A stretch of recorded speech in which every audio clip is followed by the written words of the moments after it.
Hello everybody, welcome to our Thursday live cooking demo. Tonight we're going to make lox to go with the bagels that we made last week, and hopefully some of you have been trying that recipe. I know I've heard from a few people that have had good success, so hopefully you all have. Just a quick reminder, our hours are 10 to 5 Monday through Saturday, 10 to 4 on Sundays. We can allow up to 10 customers at a time with fully covering face mask. And then if you don't want to do that, we will always do curbside for you. Just give us a call at 207-443-1402 or email us at sales@acook'semporium.com and we'll be more than happy to help you out. So let's move on right to the lox. So the lox is not smoked, unlike smoked salmon. It is dry brined, and a dry brine in this case is going to be salt, pepper, and sugar.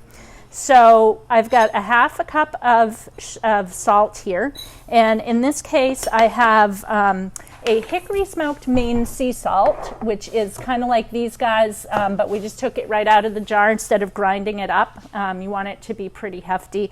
And then I have a Cornish sea salt from England, which is nice and flaky. To that I'm going to add a tablespoon of coarse ground black pepper and a half a cup of sugar. And I'm going to use, in my last batch I used regular granulated sugar, but this time I'm going to use brown sugar. And as I hope you all know, with brown sugar you want to pack it in to measure it, don't just scoop it out. So that's packed, there we go. And I'm just going to stir this up so it's all evenly distributed. So as you will see, this whole process to get your salmon ready, the actual physical part of preparing it really is going to take us about 5 minutes. And then it does have to sit in your fridge for 3 days, 48 to 72 hours. I usually do about halfway in between that, like 2.5 days. I have not made this recipe before, but I have made gravlax, which is the same thing, but it has tons of fresh dill in it. You can also put juniper berries, which I didn't do, and that is really fantastic. And you can make a nice dilly mustard sauce to go with it, and it's fabulous on crackers or bread or whatever. So that's another option. I did not include it in today's recipe, but it's really just fresh dill in addition to what we have here. So I have a dish that is lined with plastic wrap, and I'm going to put about half of our dry brine right here in the bottom, and it's going to be about the size and shape of my piece of salmon, and that just gets spread out there. And then I'm going to take my lovely piece of fresh salmon here, and you want to get as fresh as you can. If you are at all squeamish about it, I would recommend getting sushi grade salmon, which has just been lightly frozen to kill any parasites that are in there. But this is super fresh and I'm not worried about it myself. I'm going to take my tweezers here and I'm just going to feel if there are any bones. And it doesn't feel bony. I did notice in our other piece, which I'll show you in a sec, that there were some bones I didn't feel when I started it, but we'll pull those out. So that's that, and then I'm going to take the rest of my brine and just put it on top of the salmon. And I'm interested to see how it comes out with the brown sugar. I think it's going to be really delicious. We've only ever used the granulated sugar before, and I'm using smoky salt because I just want to give it a little bit of a smoky flavor. If you don't like that smoked salt, if you don't like smoked salmon, don't use smoky salt. It's that simple. All right, so I'm just going to make sure that this is covered pretty well, and I'm going to wrap it in plastic. Wrap it pretty tightly, and I am going to put another piece of plastic on this, so this doesn't have to be perfect on this first go round. And then I'm going to use my handy dandy chic wrap, which is awesome plastic wrap. If you have never used it, it's great because it doesn't stick to itself, but it sticks to your containers. So it's really easy to use, and it has a really handy slide here to cut it.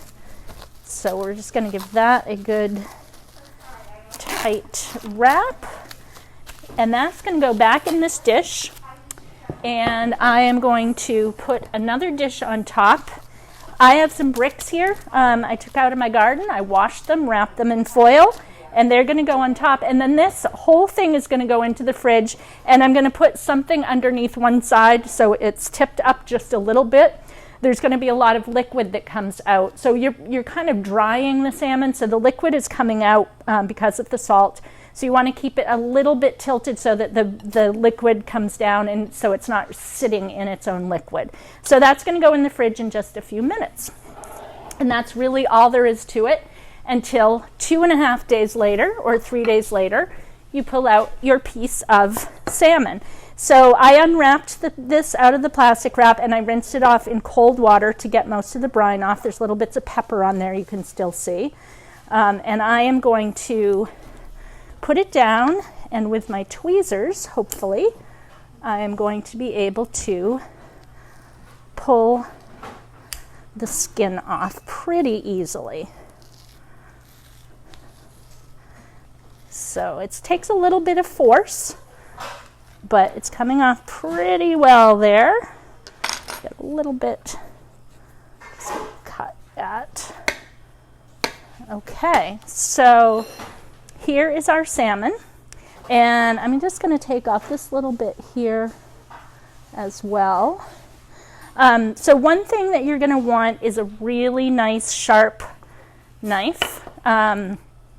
If your knives are not super sharp, we do have a sharpening service. It's $4 per knife. We can do any straight edged knife except for bone cleavers or anything that we can't do serrated, and we can't do scissors, but we'd be more than happy to get your knives sharpened up for you. Once you do have a good edge on it, we also have some great sharpeners. This is one of our favorites. It's from a company called Broad & Taylor. And if you want to come around this way, Heather, show everybody how this works. So to sharpen your knife, you pull it up from behind, just a little tiny bit of pressure, and that's going to peel a little tiny bit of metal off, and that is called sharpening. And then honing, pull it down this way, and honing is just refining it. It's straightening out all the little micro serrations, taking off any little micro burrs, and that is going to keep your knife sharper longer, so you'll be much happier. And this is an awesome sharpener.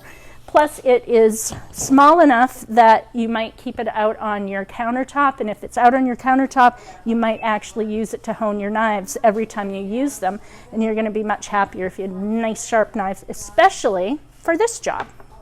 So, like I said, I felt a couple of bones in here.